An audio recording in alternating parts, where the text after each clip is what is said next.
সেই 20 বছর বয়সে আল্লাহর হাবিব মুহাম্মদ রাসূলুল্লাহ সাল্লাল্লাহু আলাইহি ওয়াসাল্লাম একটা সংগঠন করলেন ঈদুল নুজুর। এই ঈদুল নুজুর করেছিলেন আল্লাহর হাবিব 20 বছর বয়সে। সমাজে সমস্ত বাবা অনাসা বিবিসা জুয়া গাজা এগুলোর বিরুদ্ধে দাঁড়ানো করব। কারণ যে কোনো কিছু প্রতিবাদ করতে হলে আপনি একা করতে পারবেন না, আপনাকে সমাজবদ্ধ দলবদ্ধ হয়ে প্রতিবাদ করতে হবে। কিন্তু দুঃখের বিষয় হলো সত্য, বর্তমান আমাদের সমাজ ব্যবস্থা একেবারে ধ্বংসের মধ্যে রয়েছে।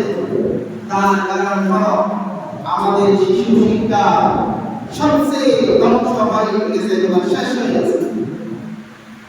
বাংলাদেশে প্রায় 65,500 প্লাস প্রাইমারি স্কুল রয়েছে।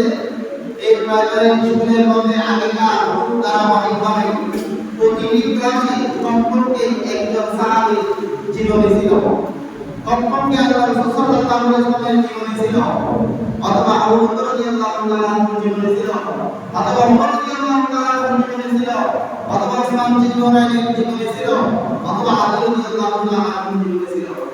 দুঃখের বিষয় হলো সত্য, আপনি এখন দেখেন কোন বইয়ে আল্লাহর হাবিবের জীবনী না, কোন বইয়ে কোন মায়ের আশীর্বাদ জীবনী না, সেখানে আছে শুধু ভূতের কাহিনী, ভূতের কাহিনী। এই ভূতের কাহিনী শিখে এই সমাজ কি হবে? ভূত হয়ে যাবে, এই সমাজ ব্যবস্থা ধ্বংস হয়ে যাবে ভূতের কাহিনী শিখতে শিখতে। আজকে যুগের বিষয় হলো সত্য, ফ্যাসিস্ট সরকারের আমলে এই শিক্ষা ব্যবস্থা তো ধ্বংস হয়ে গেছে। আমরা মনে করেছিলাম আমরা এই আজাদি পেয়েছি, এখান থেকে আমরা হয়তো আর দিশা পাবো। দুঃখের বিষয় হলো সত্য, গত সপ্তাহে এই প্রাইমারি স্কুলে তাদের শিক্ষক নিয়োগ দেওয়া হচ্ছে। খুব দুঃখের বিষয়, একবার চিন্তা করা দরকার ছিল, এটা মুসলিম প্রধান দেশ, এই দেশের শিক্ষা ব্যবস্থায় ধর্মীয় শিক্ষক একজন দরকার। আগেকার সময় ধর্মীয় শিক্ষক ছিল, আপনি যদি জরিপ দিয়ে দেখেন কোন প্রতিষ্ঠানে ধর্মীয় শিক্ষক নেই। অনেক সময় দেখা যায় এভাবে আমরা পেয়েছি বিভিন্ন জায়গায় হিন্দু শিক্ষক গিয়ে মুসলমানদের ধর্মীয় বিধান করান, ধর্মীয় ধর্মগুলো করান। অনেক জায়গায় দেখা যায় যিনি ধর্ম বই পড়ান ধর্ম সম্পর্কে অল্প কিছুই জানে না, তিনি ধর্ম বই পড়ান। দুঃখের বিষয়, তাহলে এই সমাজ ব্যবস্থা কি ভয়াবহ রূপ নিতে পারে আগামীতে। ওই সব না যার যার একেবারে কর্ণগহরে আপনি ঢুকিয়ে দিলেন গান বাজনা বাদ্য, এই গান বাজনা শিখতে শিখতে সে সবসময় গানের উপরে সম্পন্ন হয়ে যাবে। তার কাছে কোরআন, তার কাছে হাদিস, তার কাছে রাসূলের সুন্নাহ, তার কাছে রাসূলের সিরাত, তার কাছে কোরআন, তার কাছে মসজিদ, তার কাছে মাদ্রাসা, তার কাছে দ্বীনি দর্শন পড়তে ভালো লাগবে। কারণ হাদিসের আল্লাহ রাসূল সাল্লাল্লাহু আলাইহি ওয়াসাল্লাম আল গিনায়ু বিল-নাফাকা ফিল কলব, গানের কারণে কলবের মধ্যে অন্তরের মধ্যে একটা নেফাকের সৃষ্টি হয়, কালোদাগ সৃষ্টি হয়। এটা যত শুনবে তত নিতে হবে, যত শুনবে তত নিতে হবে। তাহলে আমাদের বাইরে যে আমার ছোট ছোট কচিকাঁচা শিশুদেরকে গানের তালে তালে নাচা, এই প্রশিক্ষণ দেওয়া খুবই দুঃখজনক। এটা মুসলিমরাও চায় না তাদের শিশুরা শিশু থেকে গান শিখুক। তারা চায় তাদের শিশু গান গ্রহণ, তারা চায় তাদের শিশু একদম ভালো শিক্ষিত শিশু হোক। তারা চায় তার সন্তানের কাছে, সন্তানের কারণে সমাজের মানে তার একটা এটা আমাদের সন্তান এরকম একটা সুন্দর গান পায়। কিন্তু যে সন্তানের কাছে আপনি বাধা তুলে দিবেন, এই সন্তান থেকে আপনি আর কি চায়, কি আশা করতে পারবেন? এজন্য দেখা যায় সন্তান বড় হওয়ার পর মাকে প্রহার করে, ওই সন্তান বড় হওয়ার পর বাবাকে হত্যা করে, ওই সন্তান বড় হওয়ার পর তখন মাকে ফাঁসি দেয়, মাকে জবাই করে, একেবারে নিজের গাধার জন্য মা বাবা ঘর বাড়ি সবগুলো বিক্রি করতে বাধ্য হয়ে যায়। এই সন্তান তো গাধা খাবে, ওই ক্ষেত্রে সন্তান তো বড় হলে মন্তাবে, ওই সন্তান বড় হলে বুঝতে। এজন্য আগে আমাদেরকে নিজের সন্তানকে তৈরি করতে হবে, এজন্য আমাদেরকে শিক্ষা পদ্ধতি পরিবর্তন করতে হবে।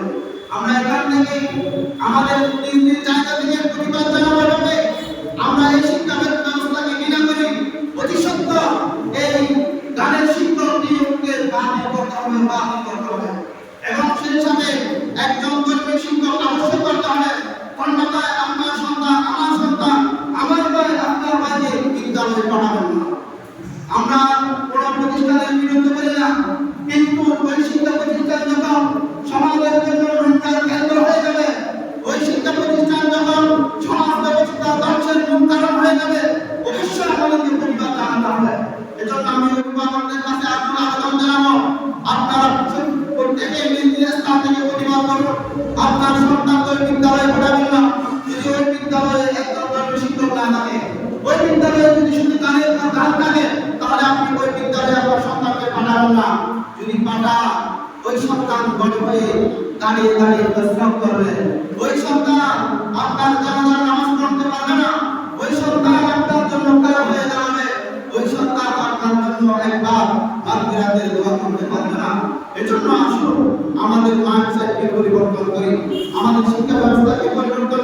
একটি প্রবাদ রয়েছে, আল ইলমু ফিল আন-নাফসু ফিশ শাজারি কাল ইলমু ফিস সিবিয়ান।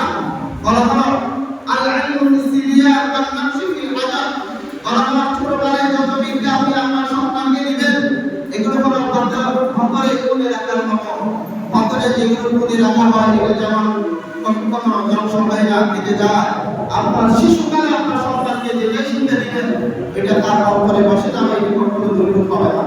এজন্য দেখেন আপনি একবার চিন্তা করেন, আমরা আজকে নামাজ পড়তেছি 25 বছর 30 বছর 40 বছর হয়েছে, যারা কোন মাদ্রাসায় পড়ে নাই, যারা কোনো জিনিস দরজায় যায় নাই, শিশুকালে 6 বছর 8 বছর সময়ে যখন আপনি কোরবানি দিয়েছেন, ওই কোরবানি থেকে শিক্ষা নিয়ে আপনি নামাজ পড়তেছেন।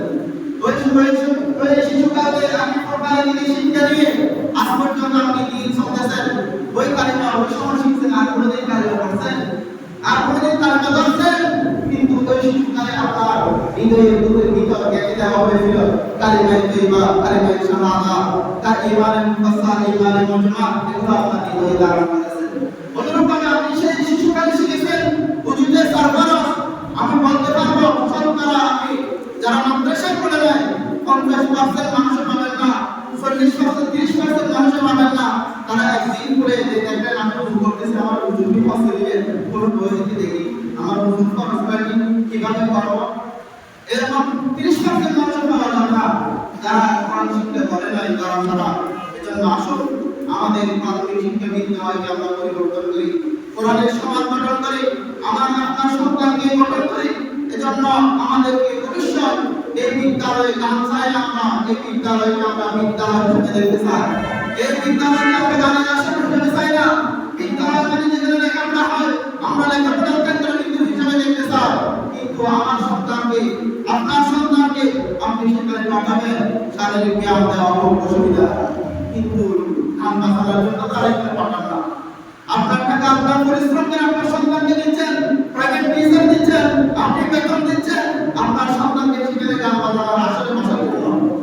একবার চিন্তা করুন, আসুন আমাদের সমাজ ব্যবস্থাকে পরিবর্তন করি, আসুন আমরা দিনের পথে চলি, আসুন আপনার আমার সন্তানকে দিনের পথে চলার জন্য চেষ্টা করি।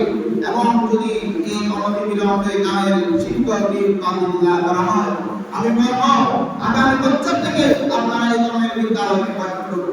এটা ইমানি দায়িত্ব। যদি না করেন কালকে আমাদের ময়দানে ভবিষ্যতে আপনাকে আসামি কাঠগড়ায় দাঁড়াতে হবে এবং আপনার সন্তানের আল্লাহর দরবারে অভিযোগ দিবে, আমার মা বাবা আমাকে সেই গানের বিদ্যালয়ে পাঠিয়েছিলেন, এজন্য আমি গান শিখেছি। আমি তো গান কিছুদিন দেখতাম না, জানতাম না, আমার মা বাবা আমাকে সেখানে পাঠিয়েছে, আমার মা বাবা আমাকে টাকা দিয়ে সেখানে নিয়েছেন, আমার মা বাবা আমাকে গাড়ি করে সেখানে নিয়ে গেছেন।